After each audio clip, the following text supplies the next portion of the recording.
सुमिता का सबको जय श्री कृष्णा।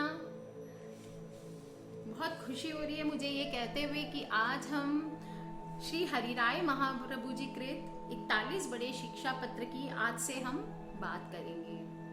मूल श्लोक बताऊंगी आपको अर्थ के साथ और व्याख्या के साथ। हरिराय जी कौन थे, क्या थे, पहले उनके बारे में थोड़ी सी बातें करें हम। एक छोटी सी वार्ता है हरिराय जी की। एक समय श्री हरिराय जी परदेश पधारे थे और श्री गोपेश्वर जी घर में सेवा करते थे। श्री हरिराय जी बड़े भाई और श्री गोपेश्वर जी छोटे भाई थे। श्री गोपेश्वर जी के बहुजी सेवा में बहुत अनुकूल भगवत भाव सम्मिलित थे। श्री भाऊजी महाराज लीला में पधारेंगे जब श्री गोपेश्वर जी को बहुत विरह होगा। ऐसा हरिराय जी ने 2 महीने पूर्व ही जान लिया था। तब श्री हरिराय जी ने मन में विचार किया कि श्री गोपेश्वर जी भी प्रयोग कर कर बहुत दुख पाएंगे। श्री भाऊजी महाराज की सेवा में बहुत सहायता करते थे। श्री गोपेश्वर जी अकेले सेवा किस प्रकार करेंगे, यह दुख होगा। यह विचार कर श्री हरिराय जी ने पत्र भिजवाने चाहिए, ऐसा विचार कर लिया।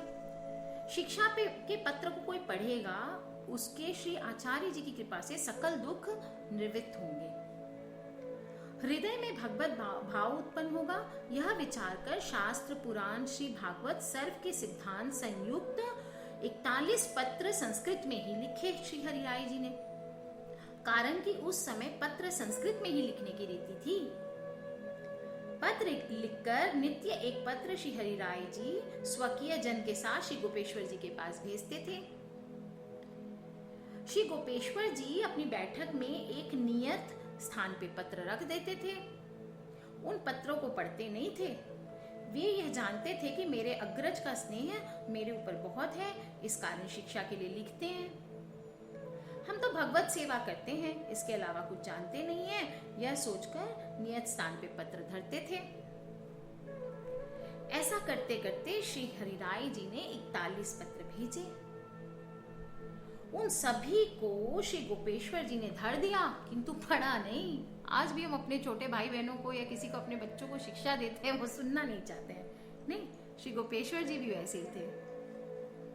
श्री हरिराय जी ने अपने मनुष्य से पूछा कि भाई पत्र बाँचते हैं? तब स्वकीय जन से विनती की, महाराज हमारे सामने तो वो एक ही स्थान पे धर देते हैं, पढ़ते नहीं है। कुशल पत्र लिखकर हमको विदा कर देते हैं। श्री गोपेश्वर जी पीछे पढ़ते हो तो उसकी खबर मुझे नहीं है, हमारे आगे तो नहीं पढ़ते हैं। तब श्री हरिराय जी को थोड़ा मन में दुख पहुंचा। उन्होंने विचार किया कि यदि वह नहीं बाँचते हैं तो 41 पत्र भेजे हैं, वो बहुत है। एक पत्र को भी वो अगर बाँच लेंगे तो सकल दुख निवृत्त हो जाएगा। इसके पश्चात श्री हरिराय जी ने श्री गोपेश्वर जी को पत्र नहीं लिखे। कुछ दिनों बाद श्री गोपेश्वर जी की बहुजी ने लीला विस्तार किया। इससे श्री गोपेश्वर जी को बहुत विरह हुआ। 3 दिन तक भोजन नहीं किया उन्होंने। सभी समझाकर थक गए, किसी की नहीं मानी। श्री गोपेश्वर जी ने कहा, अब अकेले मेरे से सेवा नहीं होगी, घर का परित्याग कर वन में चला जाऊंगा। उस समय श्री हरिराय जी का कृपा पात्र एक सेवक हरि जीवन दास था। उसके ऊपर श्री गोपेश्वर जी बहुत कृपा रखते थे। हरि जीवन दास वैष्णव ने श्री गोपेश्वर जी के पास आकर बहुत समझाकर विनती की। श्री गोपेश्वर जी ने एक की भी नहीं मानी। तब हरि जीवन दास ने कहा, इस समय श्री हरिराय जी घर होते तो समझाते, और की बात नहीं है। पीछे हरि जीवन दास ने श्री गोपेश्वर जी से पूछा कि श्री हरिराय जी के कोई पत्र आए हैं? तब श्री गोपेश्वर जी ने कहा, पहले तो बहुत पत्र आते थे जो गवाक्ष में रखे हैं, अब 10-5 दिन से तो नहीं आते हैं। तब हरि जीवन दास जी ने गवाक्ष में से 41 पत्र निकालकर श्री गोपेश्वर जी के सम्मुख धरे और विनती की कि महाराज एक पत्र पढ़िए तो सही। तब श्री गोपेश्वर जी ने अपने हस्त कमल से एक पत्र लिया। वह भगवद इच्छा से प्रथम पत्र हाथ में आया उनके। तब श्री गोपेश्वर जी ने उस पत्र को पढ़ा। पढ़ते ही सारा दुख दूर हो गया। भगवत भाव हृदय में बढ़ा। तब श्री गोपेश्वर जी ने उठकर श्री हरि जीवनदास वैष्णव को अपने हृदय से लगाकर कहा कि तू आया तो हमने ये श्री हरिराय जी के पत्र बांचे, उससे मेरा सर्व दुख दूर हो गया। पीछे श्री गोपेश्वर जी ने 41 शिक्षा पत्र थे, उन सबको पढ़ा। श्री गोपेश्वर जी ने हरि जीवनदास से कहा कि इन शिक्षा पत्रों को टीका मैं करूं, तू नित्य मेरे पास बैठ। तब श्री हरि जीवनदास जी ने विनती की, महाराज इसके उपरांत और क्या है, मैं तो बैठूंगा ही, परंतु आप स्नान करके भोजन करो, सर्व सेवक वैष्णव दुखी हैं। तब श्री गोपेश्वर जी ने प्रसन्न होकर स्नान किया, पीछे आपने भोजन किया। तब सारा परिवार जाकर प्रसन्न हुआ, सेवक वैष्णवों को सुख हुआ। पीछे श्री हरि जीवनदास जी को पास बिठाकर श्री गोपेश्वर जी भाव मगन होकर श्री आचार्य जी, श्री गोसाई जी, श्री हरिराय जी का स्मरण कर नमस्कार कर शिक्षा पत्र की टीका करने लगे।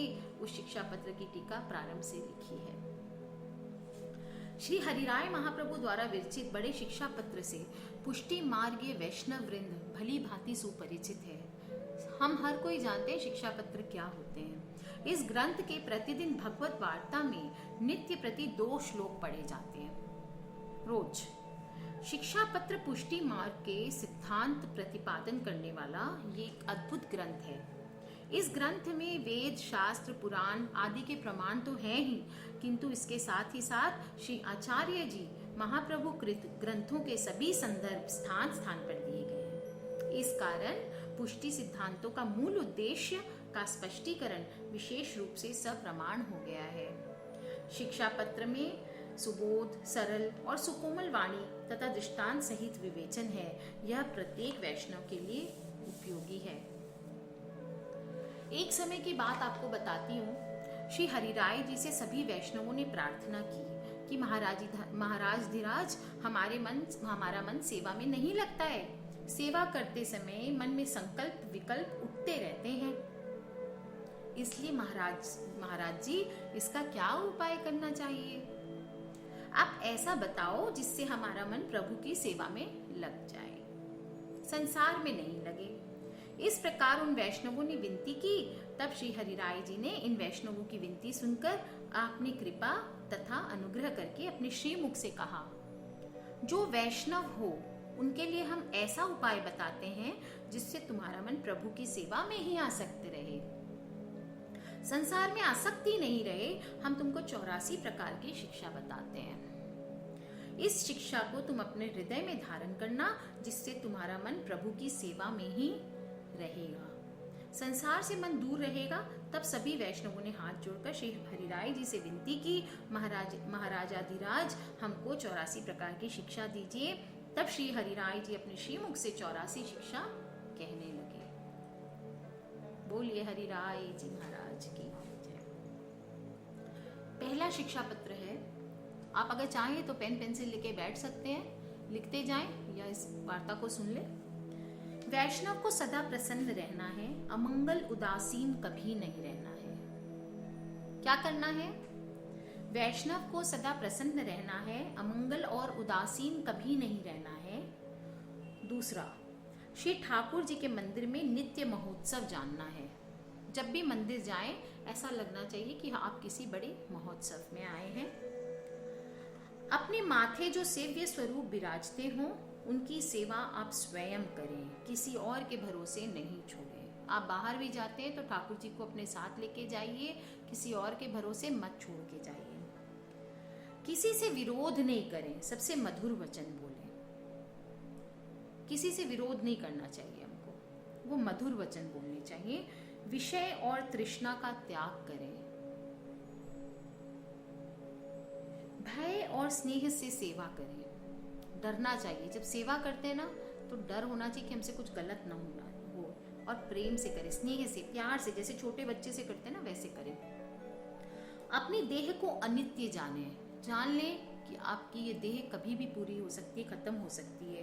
वैष्णवों का संग करते रहें, जो भी आपको वैष्णव मिले अक्सर उनसे मेलना जुलना करते रहें। वैष्णव का स्वरूप और भगवत स्वरूप को भिन्न नहीं जाने। वैष्णवों के हृदय में ठाकुर जी विराजते हैं, अतः ठाकुर जी को और वैष्णवों को अलग नहीं जानना चाहिए। अपनी बुद्धि स्थिर रखें। लोगों को आपकी बुद्धि के साथ ना खेलने दें। जहाँ वैष्णव हो वहाँ स्वयं चल के जाएं। जहाँ वैष्णव रहते हैं ना, वहाँ पे आप, वो अगर ना भी आ रहे हों तो आप उनसे मिलने के लिए, उनका संग करने के लिए आगे बढ़ के जाएं। भगवत दर्शन में आलस्य ना करें। श्री ठाकुर जी के दर्शन करने में आलस्य करने से आसुरी भाव उत्पन्न होता है, दैत्य भाव उत्पन्न हो जाता है। अगर आप ठाकुर जी के दर्शन करने में आलस्य करने लग गए तो आपके अंदर दैत्य भावना उत्पन्न हो सकती है। भगवत सेवा अर्थ उद्यम करना चाहिए, प्रसाद थोड़ा लेना चाहिए और नींद भी थोड़ी लेनी चाहिए। क्रोध हमको नहीं करना है। जहाँ बहिर्मुख चर्चा हो वहाँ नहीं बैठना है। बहुत लोग जैसे किसी के बारे में बुराई करने लगते हैं, वहाँ पे आपको बीच में नहीं बैठना है और अवैष्णव का संग नहीं करना है। जो वैष्णव नहीं है उनका आपको संग नहीं करना है। आपको नित्य वैष्णव मंडली में जाना है। प्रभु की सेवा में अवैष्णव को नहीं लाना। जो वैष्णव नहीं है उनको अपने साथ सेवा में नहीं लेना है। धीरज नहीं छोड़ना, हिम्मत मत छोड़ो। अपना मन श्री ठाकुर जी के चरणार विंद में लगा के रखो। भगवदीय से नम्रता पूर्वक होकर रहना, सबके साथ नम्रता से रहिए आप। भगवदीय से दास भाव रखना है। जो भी भगवान की सेवा करते हैं उनके साथ आपको दास भाव रखना है। सेवा के समय बकवाद नहीं करना है। प्रीति से भगवत सेवा करनी, बहुत प्रेम से करनी है भगवत सेवा। सेवा करके प्रभु से कभी कुछ नहीं मांगना चाहिए। चरणामृत्य तो नित्य ले लेना चाहिए प्रसाद जान के, और प्रभु के नाम से कुछ वस्तु अगर लाएं तो वो प्रभु को ही समर्पित करें, उसको खुद के कार्य में ना लें। नित्य सेवा स्मरण में ही रहना है।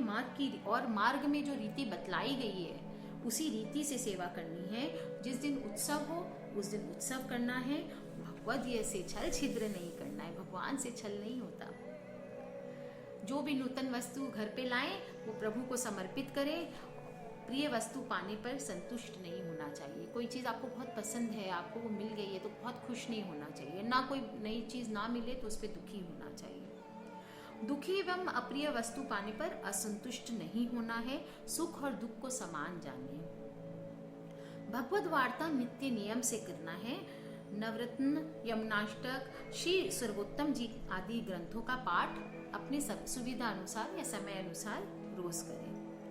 एकादशी पर व्रत जरूर करना है और श्री ठाकुर जी के लिए पवित्रता से सामग्री करनी है रोज। असमर्पित वस्तु नहीं लेनी है। किसी से द्वेष नहीं रखना है।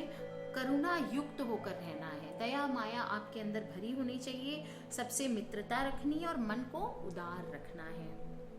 अहमता को छोड़ देना है। अहम का भाव नहीं आना चाहिए आपके अंदर।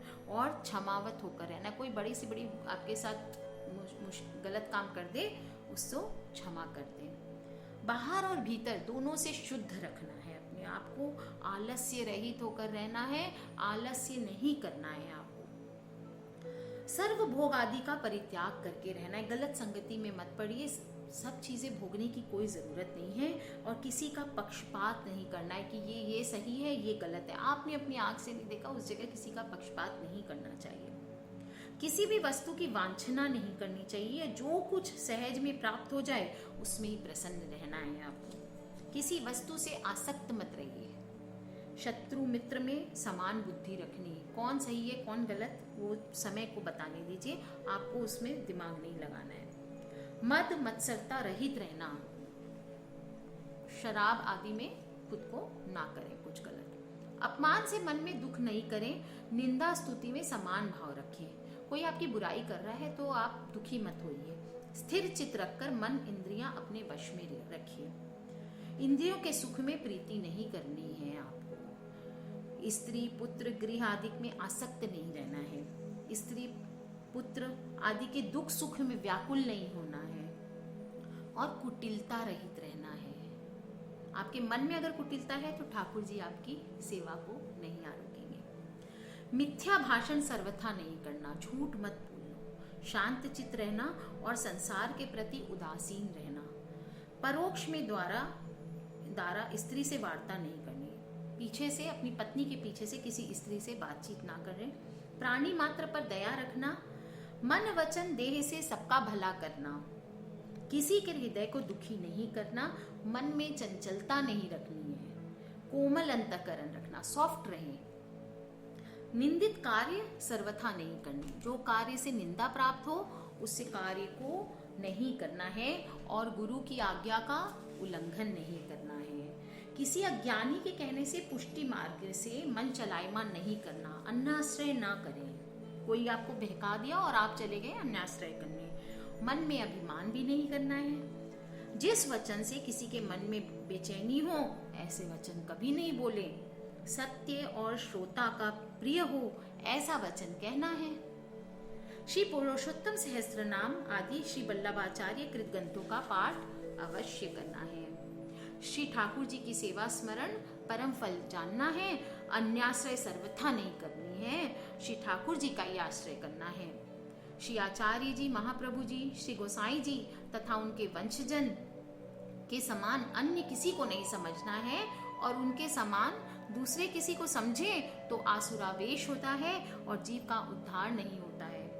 इस प्रकार श्री हरिराय जी ने 84 प्रकार की शिक्षा अपने श्रीमुख से कही है। हमने जो ये 84 प्रकार की शिक्षा कही है, जो वैष्णव इन शिक्षाओं को अपने मन में धारण करेंगे उनका वैष्णव धर्म बढ़ेगा, प्रभु की सेवा में मन स्थिर रहेगा, जिंदगी में मुसीबतें नहीं आएगी, संसार के प्रति वैराग्य रहेगा, श्री ठाकुर जी उनके ऊपर प्रसन्न होंगे, अतः वह निजानंद का दान करेंगे। यहीं पे समाप्त होता है श्री हरिराय जी कृत 84 शिक्षा वचनामृत संपूर्ण होती है। आज के लिए आप सभी से विदा लेती हूँ। जय श्री कृष्णा। मुस्कुराते रहिए।